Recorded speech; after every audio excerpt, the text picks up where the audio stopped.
नमस्कार, मैं हूँ डीजे रामराजू। दोस्तों, बुजुर्गों ने यूं फरमाया है कि जिंदगी अगर जीना है तो आईने की तरह जीना सीखो। एक बहुत छोटी सी कहानी है। किसी गांव में एक दादाजी रहा करते थे। प्रतिदिन सुबह उठते ही आंगन में आकर आईने को साफ किया करते थे और एक युवक जो वहाँ हर दिन टहलने के लिए जाता था, वह एक दिन पूछ बैठता है, क्या बात है दादाजी, मैं देखता हूँ हर दिन आप सुबह सुबह आईने को साफ करते हैं, आखिर इस आईने में ऐसी कौन सी खासियत है? तब दादाजी मुस्कुराते हुए उस युवक से यूं कहते हैं, इस आईने के आगे जब तुम खड़े रहोगे तो तुम्हें दिखाएगा, जब मैं खड़ा रहूंगा तो मुझे दिखाएगा। दादाजी के जवाब को सुनकर लड़के ने कहा, तो इसमें खासियत क्या है दादाजी? हर किसी के आईने में तो यही होता है, तो फिर आपका आईना खास कैसे हुआ?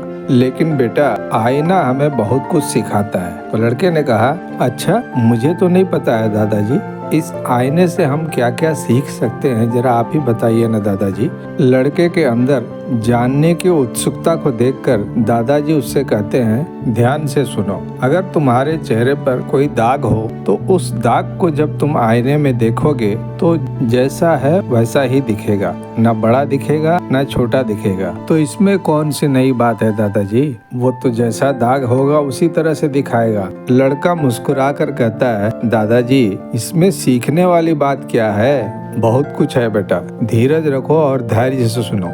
आईना जिस तरह तुम्हारे चेहरे पर लगे दाग को जस का तस दिखाता है, उसी तरह तुम भी अपने दोस्तों के साथ या अपने परिवार के किसी भी सदस्य के साथ जब कभी भी किसी भी विषय पर बात करना हो तो सदा सच कहना, और जितना तुमने देखा है बस उतना ही कहना, ना उससे कुछ ज्यादा कहना ना उससे कुछ कम कहना, ना अपने तरफ से कुछ मिलाकर कहना।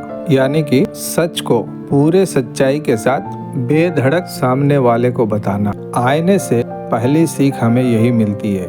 अब रही दूसरी, जब आईने के सामने तुम खड़े रहोगे तब आईना तुम्हारा चेहरा दिखाता है, तुम खड़े नहीं रहोगे तो नहीं दिखाएगा। ठीक उसी तरह किसी भी तीसरे व्यक्ति के बारे में अगर हमें कुछ कहना है तो उसके सामने कहना चाहिए, उसके पीठ पीछे नहीं। अब आईने से तीसरी सीख जो हमें सीखनी है, आईने में देखने पर अगर हमारे चेहरे पर कोई दाग दिखता है तो हम अपने दाग को मिटाने की कोशिश करते हैं, ना कि अपना गुस्सा हम आईने पर उतारते हैं। ठीक उसी तरह अगर कोई व्यक्ति हमारे अंदर की कमियों को हमें दिखाता है तो हमें उस पर नाराज नहीं होना चाहिए, बल्कि हमारे भीतर की गलतियों को पहचान कर उन्हें सुधारने की कोशिश करनी चाहिए। वाह दादाजी, इतनी छोटी सी आईने में इतनी सारी बातें हमें तो बिल्कुल नहीं पता था। आपको बहुत बहुत धन्यवाद। मैं इन सारी बातों को अपने दोस्तों के साथ जरूर शेयर करूंगा। बहुत अच्छी जानकारी दी आपने हमें दादाजी। सबसे पहले मैं खुद इस पर अमल करूंगा और उसके बाद अपने दोस्तों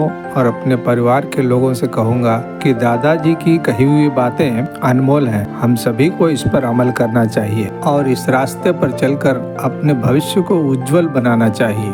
दोस्तों, अगर हमारी ये छोटी सी कथा आपको पसंद आई हो तो कृपया लाइक करना, शेयर करना और सब्सक्राइब करना ना भूलना। और भी कई नई कहानियों के साथ हम फिर मिलते रहेंगे। धन्यवाद। जय श्री राम।